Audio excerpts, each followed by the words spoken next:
Welcome to Have You Read It? The channel where we bring books to life, one summary at a time. Today, we're diving into House of Huawei, The Secret History of China's Most Powerful Company by Eva Dou. This book unveils the story of Huawei, a company that has risen from humble beginnings to become a global tech giant, challenging Western dominance and sparking intense geopolitical debates.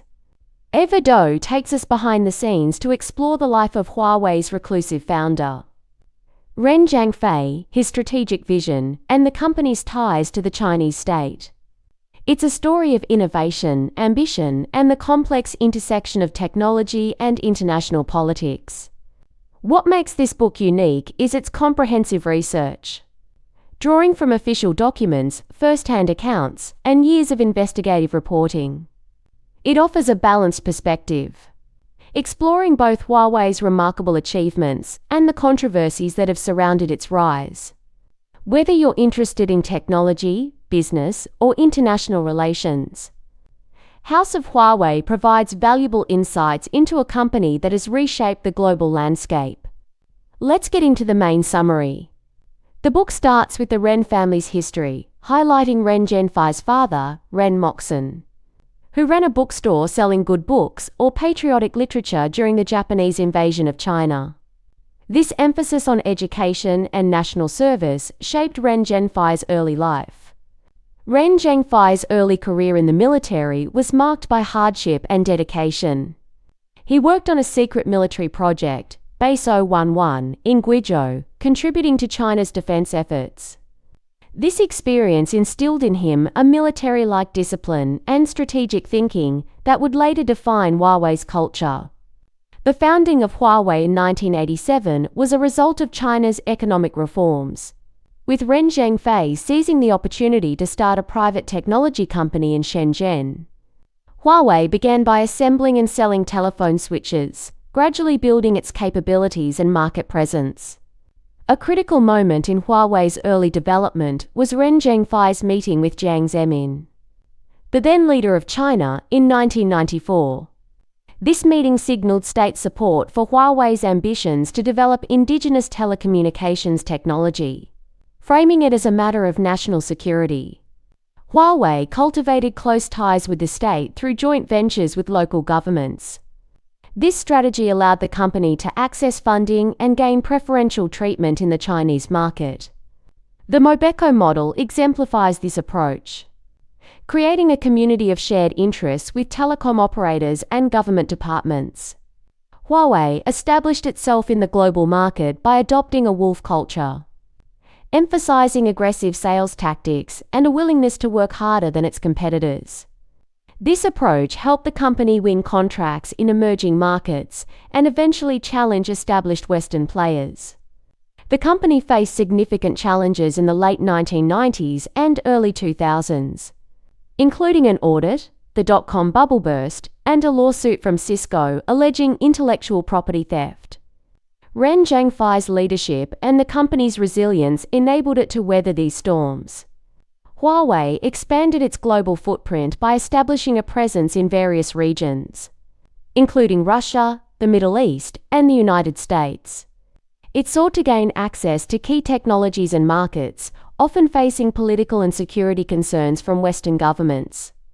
The company's efforts to secure a contract with Sprint in the United States were thwarted by concerns from the US government, highlighting the geopolitical obstacles that Huawei faced in Western markets.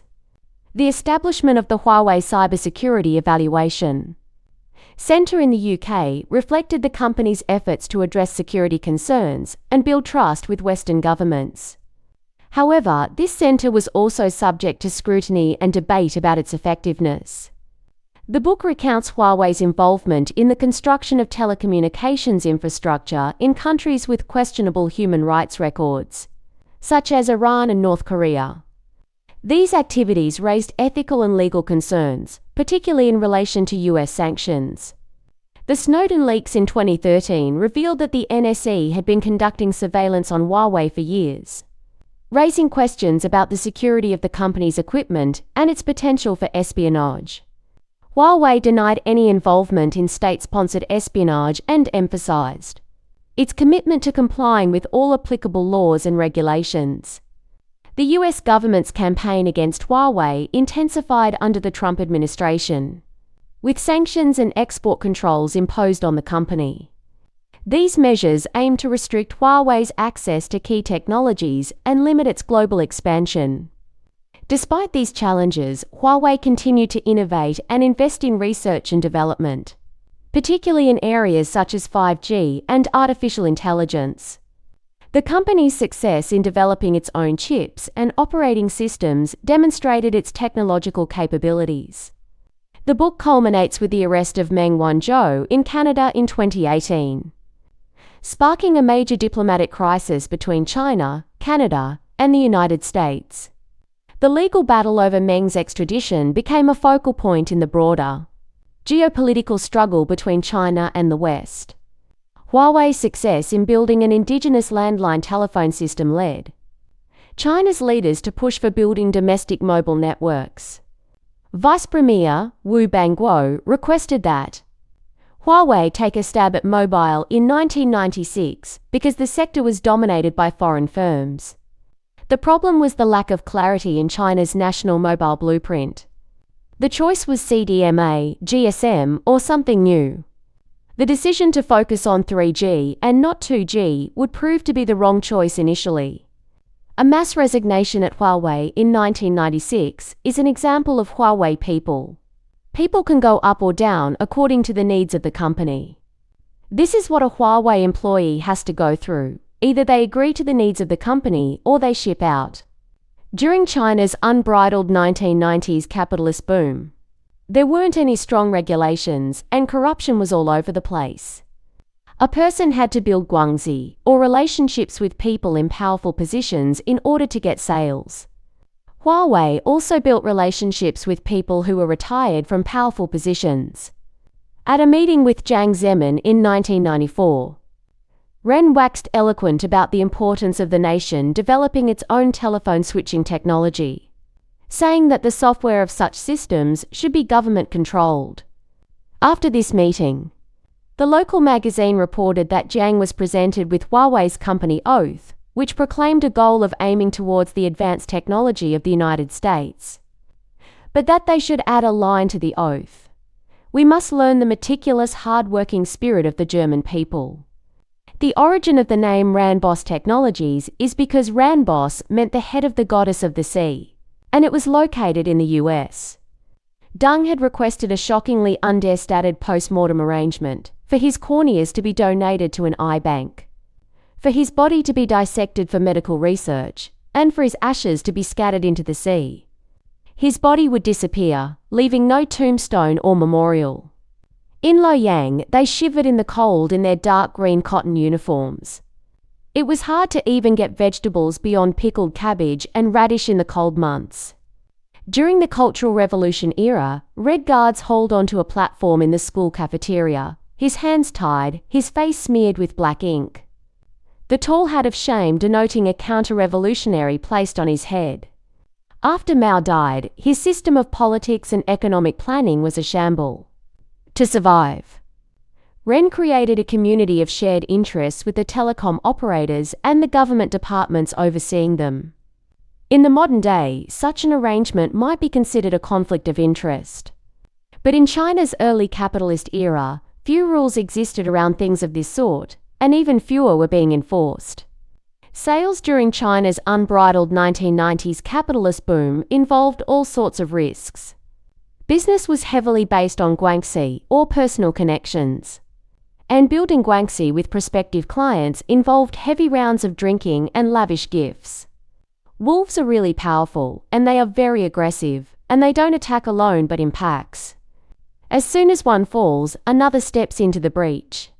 They don't fear sacrifice. After attending the National Science Conference in 1978, Ren joined the Chinese Communist Party. Huawei and ZTE were always fighting, and to try to stem leaks, Huawei had to draw up a list of everyone whose spouse worked at ZTE. All departments and sections must optimize and eat the lazy goats, the goats that do not learn or progress, and the goats with no sense of responsibility. Following the death of Deng Xiaoping, a local magazine reported that Jiang quipped that they should add a line to the oath. "We must learn the meticulous, hard-working spirit of the German people." 2 days after this meeting, Ren penned a report that domestic industry will be protected, so that domestic and foreign industry are on a level playing field. Let's distill the most important lessons from House of Huawei. So these are some of the key takeaways from the sources. Innovation requires sacrifice. Huawei's success was built on a culture of relentless hard work and personal sacrifice, pushing employees to their limits to achieve ambitious goals. Adaptability is key to survival. Huawei has consistently adapted to changing market conditions and geopolitical pressures, transforming itself from a small contractor to a global tech leader. Geopolitics and business are intertwined. Huawei's story is a reminder that technology companies operate in a complex political landscape, where national interests and international relations play a significant role. Embrace the wolf culture. A pack of wolves is intelligent, aggressive, and hungry to win. Channel a pack of wolves when you are proactively seeking the sale. To put these takeaways into practice, reflect on your own work ethic. Are you willing to go the extra mile to achieve your goals? Identify opportunities for adaptation. How can you adjust your strategies to thrive in a changing environment? Consider the broader context. How do political and social forces impact your industry and your work? In conclusion, House of Huawei paints a comprehensive picture of Huawei's journey, revealing the intricate strategies, sacrifices, and geopolitical challenges that have defined its rise. It encourages listeners to seek out the full story, to understand the complexities of a company that has reshaped the tech world and sparked intense debate about the future of global power. Dive into House of Huawei to explore the secret history and understand the forces shaping our interconnected world. For a deeper understanding of Huawei's impact and the future of technology, consider picking up Eva Dou's House of Huawei. Thanks for watching. Make sure to give this video a thumbs up and hit that subscribe button so you never miss our next book dive.